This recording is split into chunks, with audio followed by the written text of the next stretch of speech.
Mais quand Kabila, Laurent est arrivé, c'était pire que Mobutu. Là, il n'y a absolument aucune logique. Personne ne pouvait suivre, personne ne pouvait savoir ce qu'il voulait et ce qu'il ferait. De la même manière que son fils aussi, il n'a aucune vision, on ne sait pas demain qu'est-ce qui nous attend au Congo.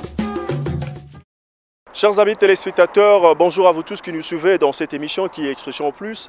Nous sommes ici au musée de l'Holocauste et du génocide ici à Johannesburg. En fait, c'est pas normalement comme ça que ça s'appelle, donc ça s'appelle Johannesburg Holocaust and Genocide Center. Là où nous sommes venus, chers amis téléspectateurs, pour vous dire enfin, on commence petit à petit à reconnaître qu'il y a eu un certain génocide en RDC. Nous entrons à l'intérieur et nous vous en dirons plus. Merci.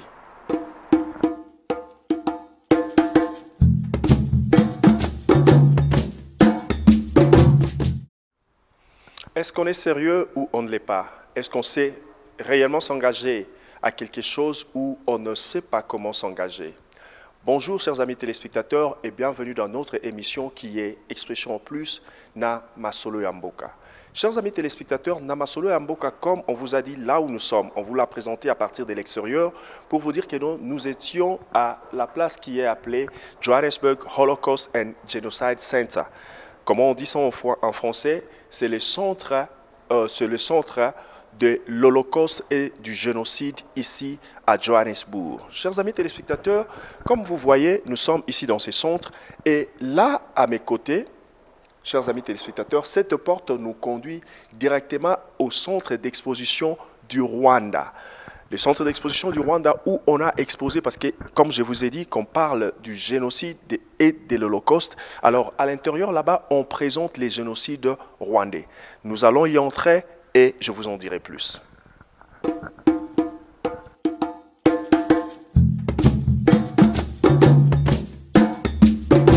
Oui, chers amis téléspectateurs, ici, nous sommes à l'intérieur du centre d'exposition du génocide rwandais. Alors, pourquoi est-ce que je vous ai demandé si nous sommes sérieux ou nous ne le sommes pas? Parce que cet élément, réellement, nous le faisons pour nous qui sommes des Congolais et aussi pour nos frères qui n'aiment pas, qui ne savent pas comment s'engager à quelque chose. Et je pense qu'après ici, chers amis téléspectateurs, je vais vous conduire aussi au centre d'exposition de ce qu'on appelle jusqu'aujourd'hui, parce qu'on ne sait pas reconnaître que non, voilà, nous au Congo, nous avons eu un génocide. Mais jusque-là, on appelle ce qui est arrivé chez nous, on appelle ça l'Holocauste. Et je vous en dirai plus, chers amis téléspectateurs, parce qu'il faudra maintenant faire la différence entre l'Holocauste et les génocides. Le Rwandais, ce qui s'est passé au Rwanda à 1994 est reconnu comme un génocide, mais ce qui s'est passé en RDC jusque-là n'est pas encore reconnu comme un génocide, c'est encore l'Holocauste. Jusque-là, on les appelle les atrocités, les tout consorts, mais c'est toujours dans le cadre de l'Holocauste et je vous en dirai plus car nous allons recevoir quelqu'un qui pourra nous en dire plus, chers amis téléspectateurs. Mais qu'est-ce que je vous dirais, chers amis téléspectateurs, que ces mots, les mots génocide, selon l'histoire, n'a pas existé avant 1944. Ce mot génocide a commencé à exister, a connu l'existence quand il y a eu ce qui s'est passé avec les Juifs, ça veut dire les génocides juifs. C'est alors que ce mot a été créé, puisque par rapport à tout ce qui s'est passé, par rapport au mauvais traitement que les Juifs ont eu, alors on ne savait pas comment on peut définir, pour bien décrire ce qui se faisait, ça devrait maintenant avoir un nom, porter un nom propre. Et c'est alors que le mot génocide a été créé. Vous pouvez faire des recherches et vous me direz que non, voilà, j'avais raison par rapport à ça. Mais nous vous montrons ici, chers amis téléspectateurs, pour vous dire que non, voilà, ce peuple, c'est un petit peuple, mais il est sérieux dans tout ce qu'il fait. Pourquoi je vous dis ça, chers amis téléspectateurs? Je vous amène en haut, là où il y a les centres d'exposition pour ce qui s'est passé au Congo, parce que j'évite de l'appeler génocide et vous en connaîtrez davantage. Je vous remercie.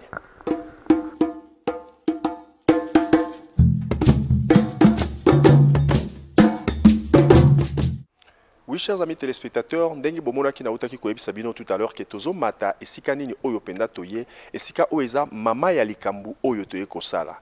Bomoni, chers amis téléspectateurs, totali sibino centre ya exposition ya génocide rwandais. Mais ndenge na uti koyebisa bino tout à l'heure, chers amis téléspectateurs, est-ce que oyo ya Congo, pourquoi baza ko reconnaître yango kakate loko la génocide, baza ko bengango holocauste, baza ko bengango atrocité et tout consort, mais esika oyo toza, chers amis téléspectateurs, so botali na simalanga, bokomona que non, voilà, bazoloba my Congo, my story. Quelqu'un devrait se battre. quelqu'un devrait réellement se battre pour que Oyo toza komona awa et comme réel lelo Oyo.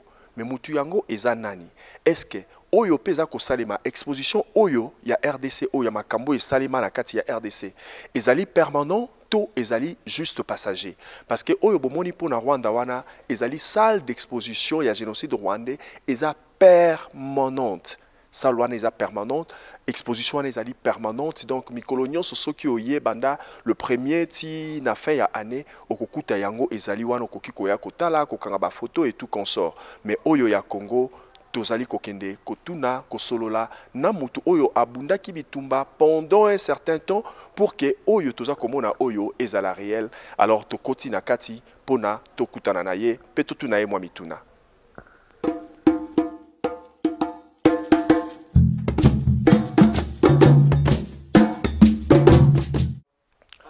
Oui, chers amis téléspectateurs, comme vous voyez, nous sommes déjà à l'intérieur de la salle d'exposition de ce que nous pouvons appeler génocide ou holocauste de la RDC. Alors, j'ai à côté de moi une maman, elle s'appelle Nicole Chifwaka.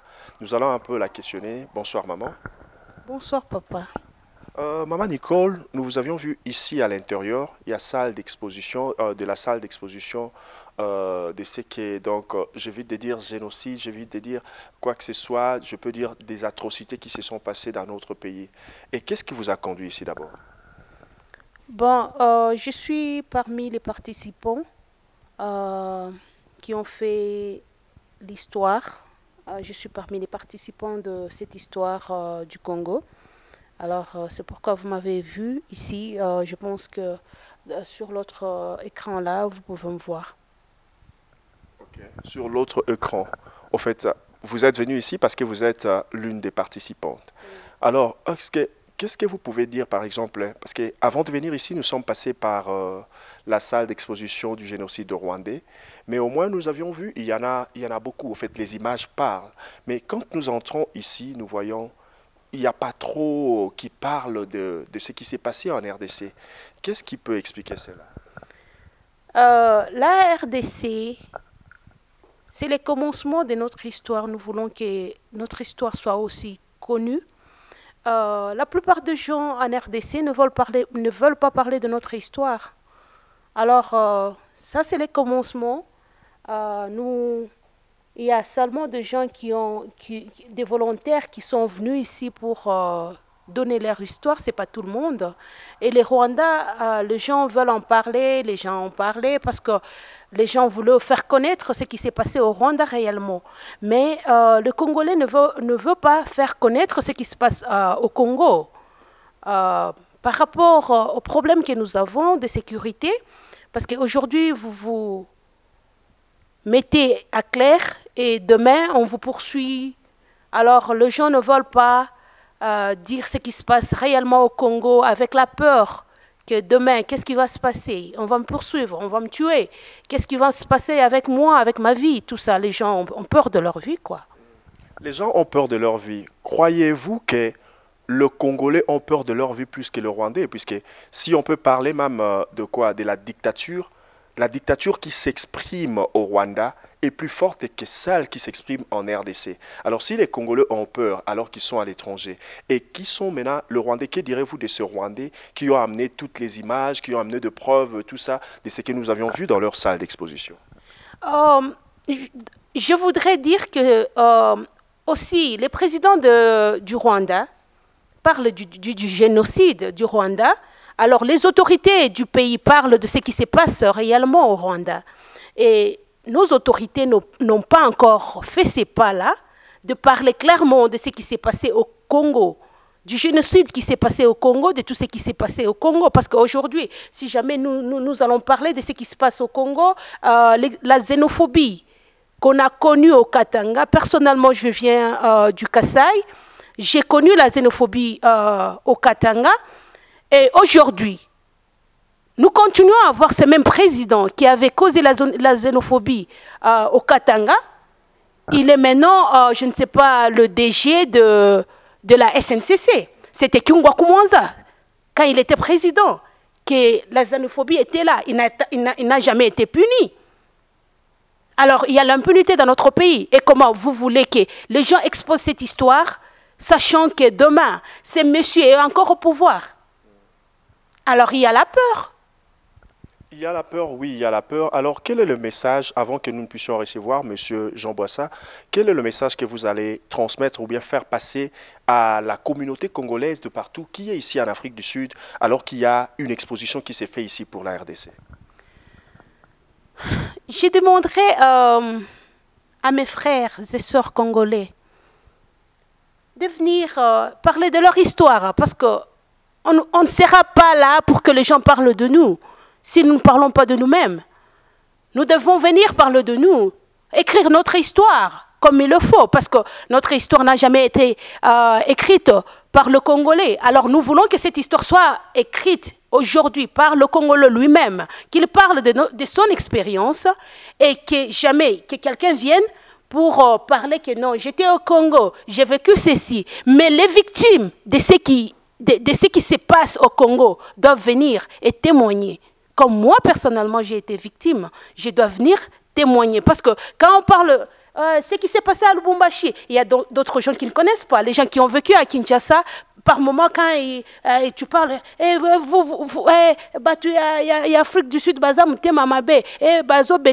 mais nous, on a été chassés dans notre propre pays. Et nous devons parler de notre histoire. On dit que non, le monsieur qui est en Belgique, c'est qui le prof qui parle il parle en comédie de ce qui s'est passé. Il parle de ça. Il a vécu, il a vu ce qui s'est passé, mais il n'a pas vécu, il n'a pas été victime. Mais où sont ces victimes? Parce que nous allons parler de ce qui s'est passé au Congo, xénophobie à Lubumbashi. Les Kassaïens ont été chassés à Lubumbashi. Où sont les victimes? Les victimes doivent venir et dire que voilà, Kingwa Koumanza est encore gouverneur. Mais les atrocités que nous avons connues, on a été violés au Congo. Moi, personnellement, j'ai été victime du viol. Au Katanga, juste parce que j'étais kassaïenne. Et quand on voit que Kingwa Koumanza continue à être là, dans le pouvoir, dans le gouvernement, alors on trouve que non, on est dans l'insécurité. Parce qu'aujourd'hui, je parle de ça. Et si jamais demain, je rentre au Congo, je rentre à Lubumbashi, Kingwa Koumanza connaît que ça, c'est Nicole Tshifwaka, qui a parlé de moi, ouvertement. Quel sera mon sort? En tout cas, chers amis téléspectateurs, vous voyez que notre sœur parle avec de l'émotion. Pourquoi elle parle avec cette émotion? Parce qu'elle a été elle-même victime. Maman Nicole Tshifwaka, nous vous remercions pour votre temps. Merci, papa. Oh, chers amis téléspectateurs, alors que Maman Nicole part, nous essayons un peu de recevoir pour vous, monsieur, que nous appelons le professeur Jean Boissa. Le professeur Jean Boissa, c'est une image qui est connue, c'est un visage qui est connu, les Congolais connaissent, et surtout tous ceux-là qui s'intéressent de ce qu'on a appelé le combat, au fait, connaissent ces visages. Bonsoir, monsieur professeur Jean Boissa. Bonsoir, mon frère. Professeur Jean Boissa, nous vous recevons aujourd'hui, mais pas dans tous les cadres que nous avions reçus dans le passé. Mais aujourd'hui, nous vous recevons dans la salle d'exposition du génocide. Vous permettez qu'on l'appelle du génocide congolais? Bien évidemment, parce que si nous parlons du génocide, nous devrions parler de plusieurs génocides au Congo. Nous devons parler de plusieurs génocides au Congo. Mais aujourd'hui, jusque-là, les gens, le monde ne reconnaît pas qu'il y a eu un certain génocide dans notre pays. Qu'est-ce que vous en dites? Bon, si les gens ne veulent pas reconnaître le génocide au Congo parce que ça a une définition bien précise de par la communauté internationale et de par les Nations Unies, eh bien, moi, j'ai toujours trouvé un autre nom pour parler de génocide. J'ai toujours parlé du Congocide, c'est-à-dire l'extermination des Congolais. Donc, pas de génocide, mais parlons du Congocide parce que c'est en silence que nous pleurons et c'est en silence que nous sommes en train de mourir à petit feu. Vous l'appelez Congocide.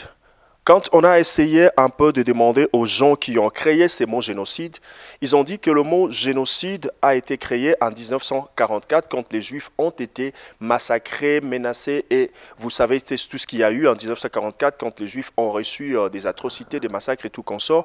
C'était parce que les génocides, c'est dit les attaques ou bien disons, quand un peuple est en train de cibler un autre peuple pour l'exterminer.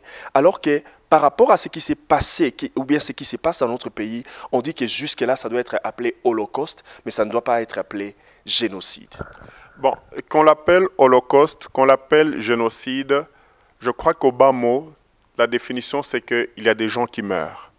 Et ces personnes qui meurent, ce sont des êtres humains, tout comme ceux qui sont en train de les oppresser, c'est-à-dire ceux qui sont les détenteurs du pouvoir, ceux qui sont en train de piller, le pays, parce que ce qui se passe chez nous, je manque de mots pour le décrire. C'est depuis 1960, parce qu'ici, dans cette exposition, nous avons commencé en 1960, mais nous aurions pu commencer en 1885 avec l'avènement de Léopold II, qui lui, à cette époque, au moment où il gouvernait, et qu'il avait pris le pays, comme ceux qui sont aujourd'hui au pouvoir, considèrent le pays comme étant leur propre ferme. Il avait trucidé 15 millions de personnes. Ce n'est pas moi seul qui le dis.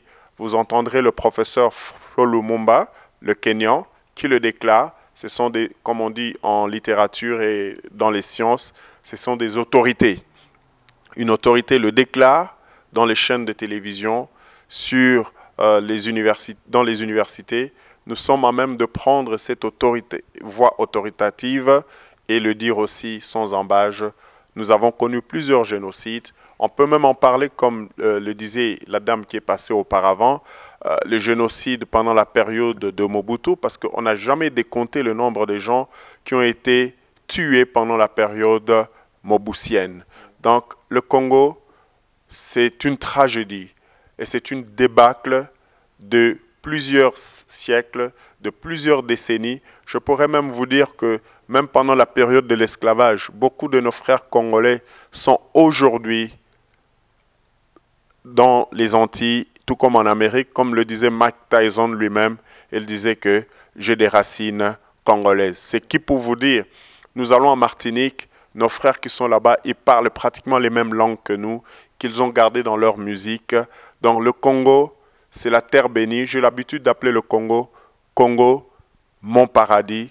Et c'est un paradis pour lequel on ne voudrait pas que ce peuple, par rapport à la définition que vous étiez en train de donner, ce peuple bantou qui est très accueillant, hospitalier, qui a accueilli tout le monde, jusqu'à se retrouver lui-même aujourd'hui sans identité, parce qu'au Congo, depuis 1984, nous n'avons pas eu un recensement à proprement parler. Et depuis le départ de Mobutu en 1997, nous n'avons pas eu une seule identification. Qui voudrait dire, c'est que c'est à dessein que ceux qui nous ont pris en otage depuis 1997 jusqu'à ce jour ne veulent pas qu'on sache qui est congolais et qui ne l'est pas. Nous y arriverons, professeur, mais parlons d'abord, faisons un peu un retour vers le futur. Au fait, parlons de My Congo, My Story. Il y a eu, c'était réellement, je pense que ça n'a pas été facile. Nous avions une salle qui expose ce qui s'est passé au Rwanda. Nous avons une salle qui parle du génocide juif. Mais au moins, pour y arriver, quelles ont été les difficultés que vous aviez rencontrées pour qu'aujourd'hui, au moins, qu'on expose ce qui s'est passé en RDC? Ben écoutez, je crois qu'il y a un auteur qui m'a toujours inspiré, c'est Antoine de Saint-Exupéry. Et il dit dans l'une de ses maximes, l'homme se découvre quand il se mesure à l'obstacle. Et par moments, le chemin étant un chemin sinueux, il est rempli de ronces, mais il faut savoir écarter ces ronces, ces orties et arriver quelque part. Donc il y a pratiquement 2 ans, je dirais, que nous visitions ce musée qui est encore en pleine construction. Et c'est par le biais d'un ami nigérien, un frère nigérien, je dirais, Adetunji, que nous avions rencontré lors d'une émission de télévision sur la chaîne ANN7 et qui était surpris de me voir porter le drapeau du Congo, comme d'habitude avec la Constitution, et qui me dit, mais je n'ai jamais vu quelqu'un porter le drapeau du Congo comme cela. Je dis, le Congo, c'est ma vie, c'est ma passion, c'est tout ce que j'ai dans toutes mes viscères, dans mes veines, c'est le sang du Congo. Et c'est le sang du Congo, en ce moment-là, je dois en parler. Alors il me dit, mais si tu es tellement passionné du Congo, je vais t'amener quelque part. Et c'est ainsi que, chemin faisant, il m'a amené ici, il y a pratiquement 18 mois de cela. Et lorsque nous sommes venus, c'était encore en construction. Lorsque vous entrez là, je crois, vous avez un mur. Et sur ce mur-là, il y avait toute une exposition qui parlait du génocide rwandais. Et d'emblée, je vous dis, mon sang a giclé, il a fait 380 tours dans ma tête. Et je me suis dit, mais génocide rwandais, mais pas congolais, c'est 800 000 morts au Rwanda, mais c'est près de 8 millions.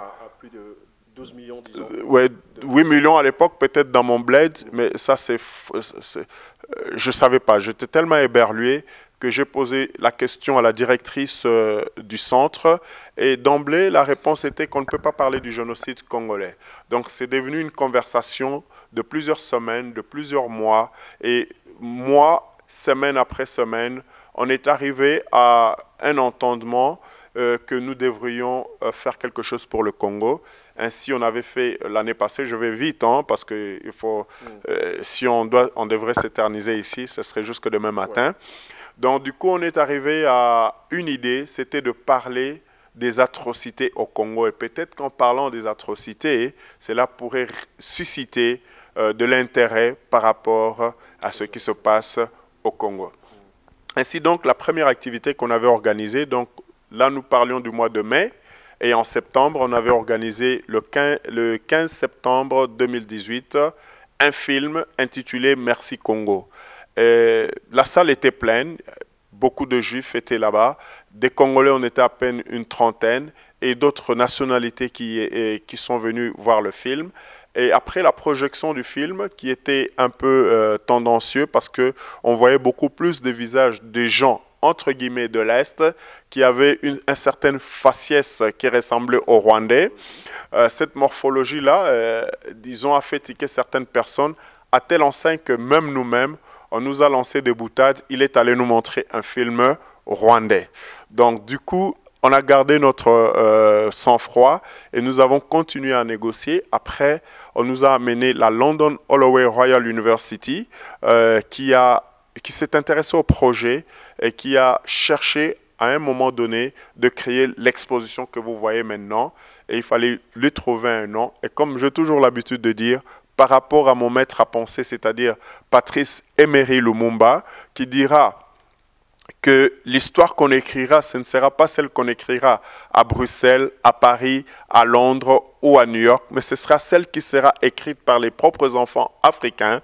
Donc, l'idée nous est venue de dire « My Congo, my story » par rapport à notre maître à penser, c'est-à-dire le Congo, mon histoire. Et pourquoi le Congo, mon histoire ? Je n'aime pas tellement m'appesantir sur ma propre personne parce que je suis une personne dont les sources du Congo à l'indépendance sont personnelles parce que j'avais perdu ma mère en 1964 lors de la rébellion qu'on appelle la rébellion de Moulélé. Mais je ne dis pas les rébellions, c'était la défense de la terre par Moulélé qui défendait sa terre et mes parents, je les ai perdus, je ne les ai jamais connus. Mais par la grâce, ma tante était là et ma tante m'a éduqué en plus des Juifs. C'est aussi une des raisons pour laquelle je suis ici. Ma petite fille, ma dernière, s'appelle d'ailleurs Hélène Brodsky, du nom des Juifs qui m'ont aussi encadré pour mes études universitaires, qui ont financé mes études universitaires pour que j'arrive là où je suis. Dans le Congo, notre histoire, c'est notre patrimoine à tous. Et il est important aujourd'hui, comme le disait la personne qui m'a précédé, que nous puissions réécrire notre histoire, une histoire qui s'écrit avec la plume de sang. Le sang que certaines de ces personnes, de ces participants ont versé. On a une dame qui, lors de la période de Kyungwa-Kumwanza, a versé de son sang, a perdu son bébé alors qu'elle était rejetée dans tous les hôpitaux de la province du Katanga, tout simplement parce qu'elle était kassaïenne. Et aujourd'hui, Kyungwa Kumanza n'a jamais été traduit en justice, bien au contraire.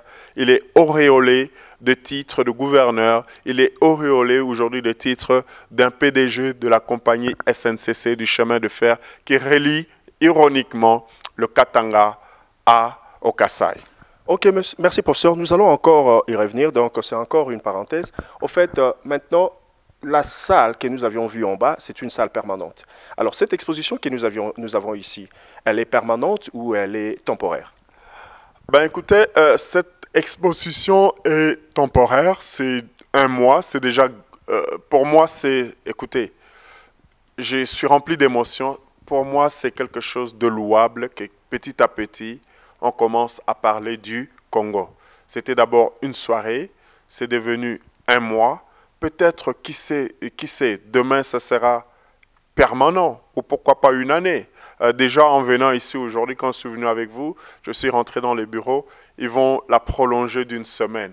Ben voilà, quelqu'un d'autre peut venir et dire, on va la prolonger de 2 semaines. Donc on a eu des connaissances que nous avons faites le jour de l'ouverture officielle, on peut les aborder et dire, pourquoi pas 2 mois. Alors, quel est le message que vous pouvez faire transmettre aux Congolais qui sont à Johannesburg, à Gauteng, ou bien pourquoi ne pas dire en Afrique du Sud, concernant par rapport, disons, aux images qui peuvent réellement parler des génocides, ou bien de l'Holocauste, comme on l'appelle, ou bien des atrocités de la RDC? Bien, mon frère, déjà, je dois d'abord vous féliciter et vous remercier parce que vous avez quitté Durban, le KwaZulu-Natal, c'est-à-dire c'est près de 600 km. Cela prouve l'intérêt que vous manifestez. Je ne sais pas, vous avez peut-être vu ça dans les médias, vous avez peut-être vu ça sur la page Facebook et vous vous êtes dit, et c'est d'ailleurs la question que je vais vous poser, mon cher ami, pourquoi vous êtes venu m'interroger par rapport à cette exposition? En fait, ici, moi, je pose les questions, mais au moins, s'il faut répondre à cela, je dirais ceci. J'ai aussi, je porte le Congo en moi. Et qu'est-ce que je dirais? Vous aviez parlé tout à l'heure de mon Congo, mon paradis. Moi, je suis parmi aussi les personnes qui ont combattu et qui continuent encore à combattre pour les intérêts de la RDC. J'avais composé une chanson que j'ai intitulée « Ô moi béni ». Et les gens m'avaient même questionné pour dire, si vous allez sur YouTube, vous pouvez voir cette interview, là où on parle de « Ô moi béni ». Au fait, moi, je me suis identifié à Béni. Et Béni qui représentait les Congos, Béni qui représentait l'Est de la RDC et Béni qui représentait tout ce que nous avons aujourd'hui, parce que jusqu'à aujourd'hui, d'ailleurs, ça continue, les atrocités, les massacres en RDC. Alors, nous vous revenons pour dire que non, voilà, au fait, quel est le message? Nous avons besoin des images, n'est-ce pas, pour remplir cette salle, des images qui parlent de ce qui nous est arrivé en RDC. Quel est le message que vous transmettez aux Congolais de partout? Bien, comme vous parlez de Béni, Béni a toujours été une inspiration pour moi. Il y a tant de poèmes que j'ai écrits qui sont encore inédits, ces poèmes-là, mais ceux qui lisent sur ma page Facebook, ils peuvent voir, ils peuvent parler du massacre de la fosse commune de Maluku et de tout ce sang-là qui a giclé au Congo et qui continue encore au moment où nous parlons. Donc le message que je lance aux Congolais aujourd'hui, pour revenir à votre question, mon cher frère, si nous ne nous intéressons pas à notre propre mère, et je dis Congo comme étant la mère, notre patrie, parce que chacun d'entre nous, lorsqu'il naît, on enterre son cordon ombilical sur la terre, sur notre terre, à moins que vous soyez né à l'étranger. Mais même quand on est né à l'étranger de parents congolais, ce que nous portons en nous, c'est ce pays beau et prospère, cette verdure, ces fleuves, ces rivières, ces chutes. Je ne sais pas s'il y a un autre pays au Congo qui est comme, dans le monde qui est comme le Congo. Je ne sais pas s'il y a un fleuve aussi majestueux que le Congo. Donc pour moi, c'est d'appeler tous les Congolais, parce que souvent ce que nous faisons, c'est que nous ne nous soutenons pas les uns les autres. Nous avons cette politique que j'ai l'habitude d'appeler la politique du crabe, c'est-à-dire pull me down, parce que quelqu'un a réalisé quelque chose et qu'il n'est pas nécessairement de notre obédience politique, de notre tribu, de notre région, alors on se dit, bah, pour qui se prend-il celui-là? Nous avons osé, nous avons espéré, et aujourd'hui, on parle du Congo ici à Johannesburg, dans le musée de l'Holocauste et du génocide, et c'est sur l'avenue 1 d'Nkombe, à Forest Town, en face de Westcliff et non loin du zoo. Si vous êtes libre, passez-y un moment, pas le samedi parce qu'ils sont fermés, c'est un musée juif, mais tous les jours de la semaine sont ouverts jusqu'à 16h, 17h, 18h. Vous y passez et vous venez voir les images que nous avons projetées depuis 1960 jusqu'à ce jour pour que vous puissiez porter le Congo dans votre cœur comme nous le portons, parce que dans cette terre où nous sommes par moments rejetés, vomis à cause de l'intolérance, il est important que nous puissions apporter un message de paix, que demain notre pays, comme j'ai l'habitude de le dire, Conflict Free Congo, nous accueillir par rapport à l'exode de rentrer chez nous, d'aller construire des ponts, d'aller redorer l'image ternie de ce Congo pour lequel nous nous sommes battus ici à l'étranger. Certains d'entre nous avons même été fauchés dans tout ce que nous devrions entreprendre, mais pour l'amour que nous portons pour le Congo, voilà ce que nous avons réalisé pour vous. Pas seul, mais avec des gens. Je dois dire, il y a un monsieur, Jean-Louis Mbaki, qui a travaillé aussi en filigrane. Il y a des gens parce que l'organisation s'appelle The Right to Live, le droit de vivre. Nous pensons que tout individu sur cette terre a le droit à l'existence, a le droit de respirer et d'espérer d'avoir une vie meilleure demain. Pas nécessairement d'avoir beaucoup d'argent, mais de se dire, je respire l'air frais de mon pays, je respire l'air frais de l'Afrique du Sud ou de tout autre continent. Pour autant que je sois congolais, qu'on me respecte, parce qu'aujourd'hui nous avons perdu le respect et on doit le faire avec la joie, l'amour et le bonheur. Nous portons les cicatrices. Tout mon corps ici a des cicatrices qui ne se sont pas encore cicatrisées parce qu'on continue de mourir. Je vois cette image d'un enfant à Béni dont la maman est morte. Mais cette image n'a jamais fait le tour du monde. Elle n'a pas été virale comme on a l'habitude de le dire. Cet enfant qui tire son enfant, cet enfant qui tire sa mère, qui ne sait même pas que cette mère n'a plus de vie. Mais l'image de l'enfant sur les berges de ceux qui traversaient de la Syrie a fait le tour du monde. Pourquoi le Congo, l'histoire du Congo n'émeut personne? Mais si elle n'émeut personne, elle devrait nous émouvoir, nous, en tant que Congolais, et participer à la reconstruction de notre pays. Aujourd'hui, nous avons un autre président. Je crois que le message est lancé au nouveau président de la République, M. Félix Tshilombo Tshisekedi. Nous avons réalisé ceci. C'est pour que nous parlions de notre pays. C'est pour que nous puissions rehausser l'image ternie de notre pays. Nous vous demandons de pouvoir soutenir cette exposition par le biais de vos services diplomatiques ou par le biais d'autres services et autres organisations du Congo. Je vous lance et je vous félicite pour votre élection à la tête de la République démocratique du Congo. Et vous lancez un message au président de la République. Alors, est-ce que vous croyez que le président reconnaît qu'il y a eu un génocide dans notre pays? Bien, c'est à lui de le reconnaître et c'est cette invitation que nous le faisons parce que ce n'est pas d'aujourd'hui que ce génocide date. Je le dis et je le répète, nous sommes des rescapés.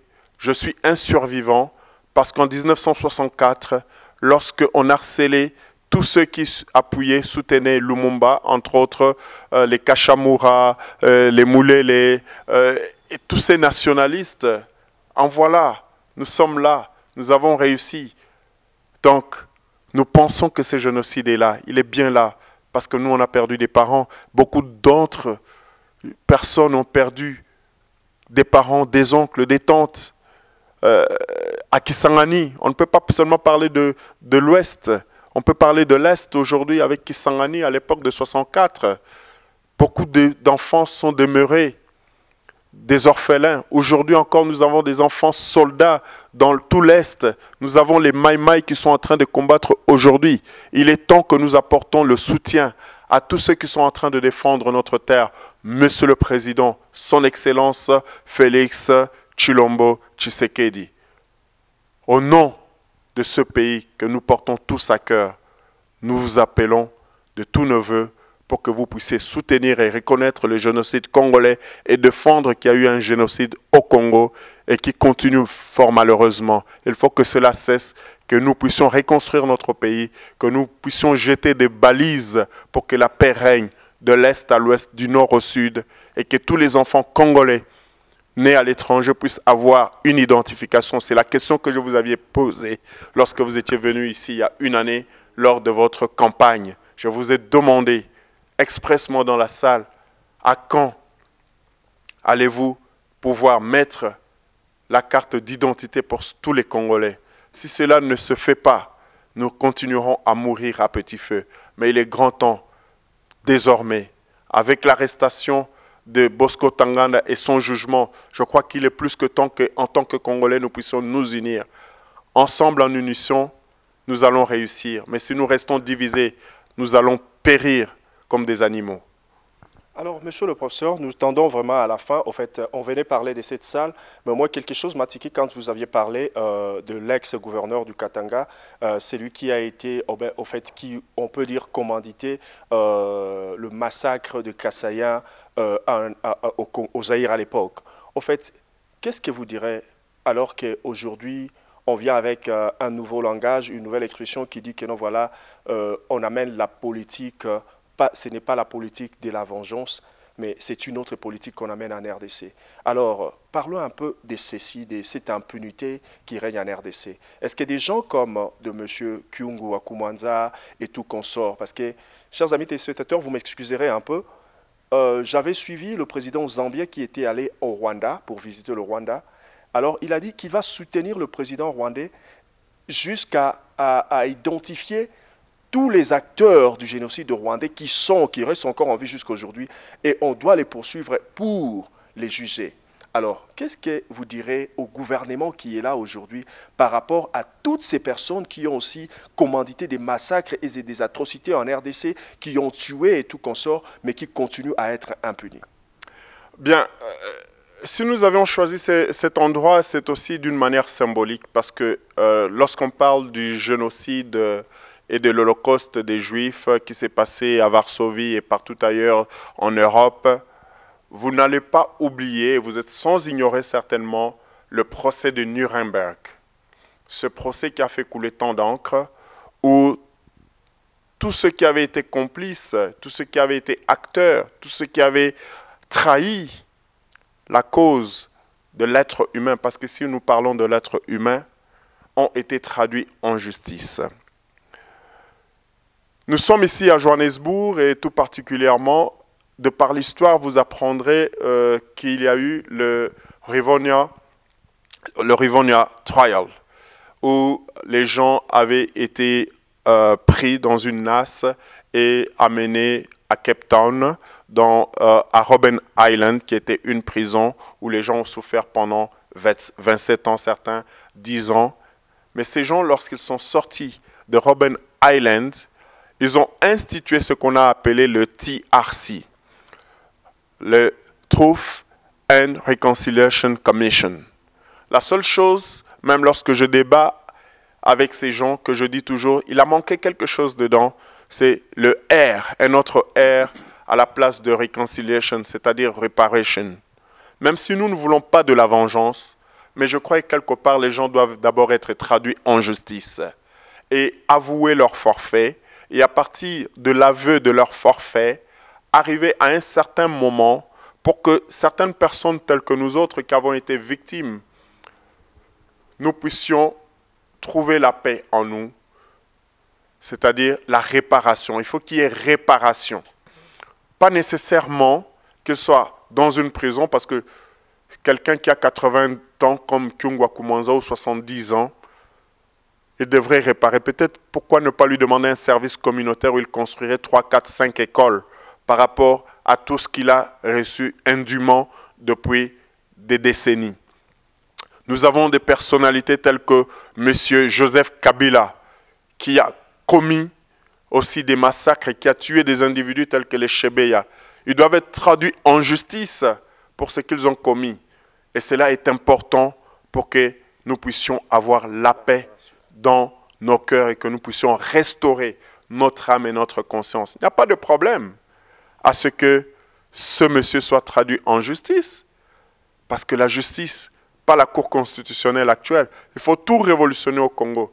Voyez où est arrivé notre système éducatif. C'est à dessein que le système éducatif a été déstructuré et détruit dans notre pays. C'est pour que les gens ne puissent pas avoir ce critical thinking que les enfants de cette école, des écoles sud-africaines, sont en train d'apprendre déjà à partir de la deuxième CO et troisième et quatrième. Chez nous, on a tout détruit pour qu'aujourd'hui nous ne puissions pas penser.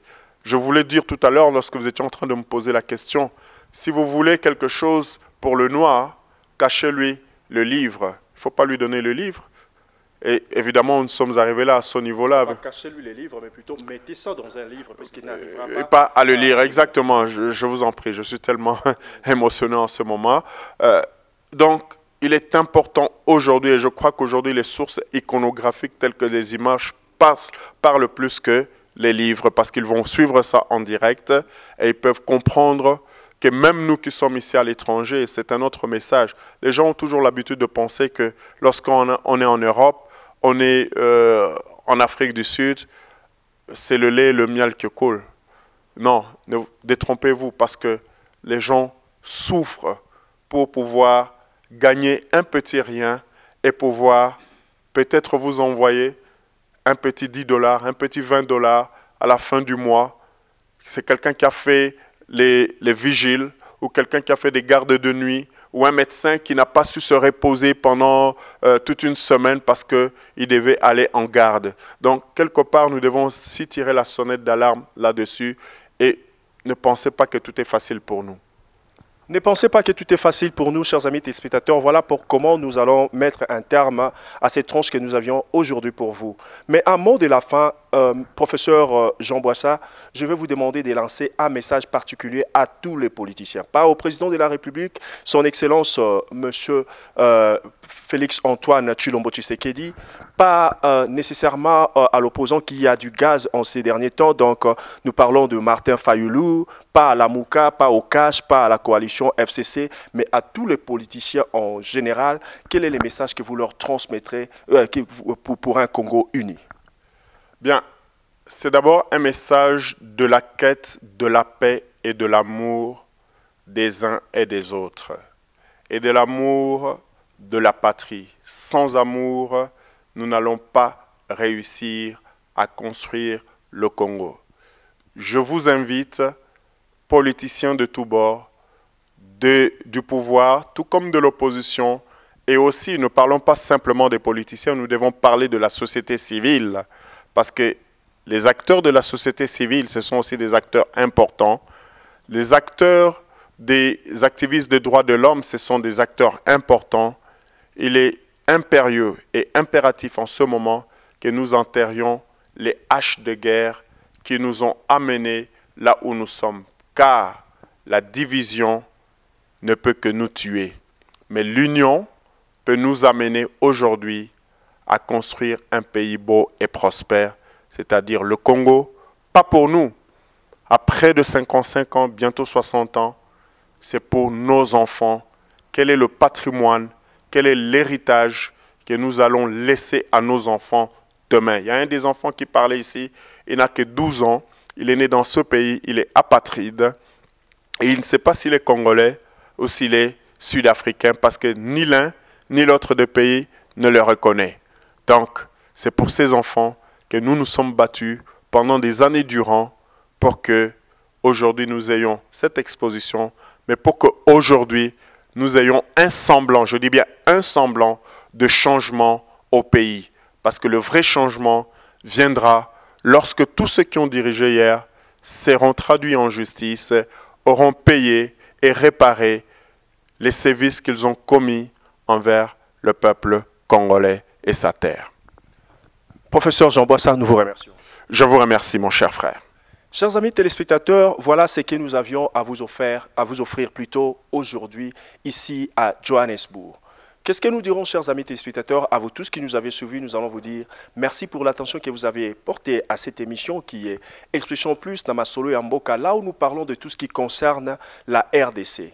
Un message particulier que je pouvais vous transmettre, vous tous qui êtes congolais, qui êtes ici à Johannesburg ou bien à Gauteng, cette salle d'exposition a encore un mois. Donc quand on a ajouté une semaine, ça veut dire ça sera encore là pour un mois alors il y a des images qui manquent. Je pense qu'en vous montrant les images de la salle d'exposition du génocide rwandais, vous avez déjà une idée de ce que vous pouvez amener pour que ça puisse au moins décorer cette salle et que les gens qui viendront puissent voir au moins la réalité de ce qui s'est passé en RDC, notre pays, Oyotobengaka et Lokoyamakasi. Quant à moi, chers amis téléspectateurs, Ahmed Jibekari, votre humble serviteur, je vous dirai merci et nous allons nous revoir dans notre prochaine tranche. Je dis aussi merci à la régie, donc je dis merci à Bienvenue LK Pro qui avait pris ces images et qui a aussi fait la prise de son. Je vous remercie.